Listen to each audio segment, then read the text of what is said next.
জনগণের সুবিধার্থে পাম্প এবং বিভিন্ন জায়গায় তেলের পর্যবেক্ষণ চলতেছে যেন জনগণরা কোনো বিভ্রান্তির মধ্যে না পড়ে আর কি।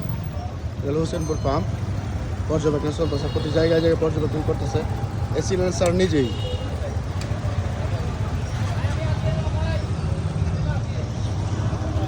খুব সুন্দর মতো চলতেছে। ভাই কয় লিটার হয়ে যাচ্ছুন? 200 টাকা। আচ্ছা বেশি নেন না তো কেউ? ভালো আছেন? মোটামুটি সিরিয়াল।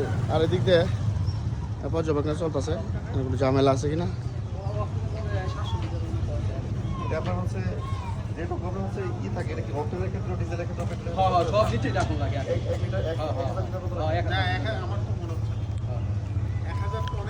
আপনাদের চোখে তেল নিয়ে কোনো ঝামেলা থাকলে এই ভিডিওর কমেন্টে কমেন্ট করে যাবেন, তাহলে ওনাদের চোখে পড়বে।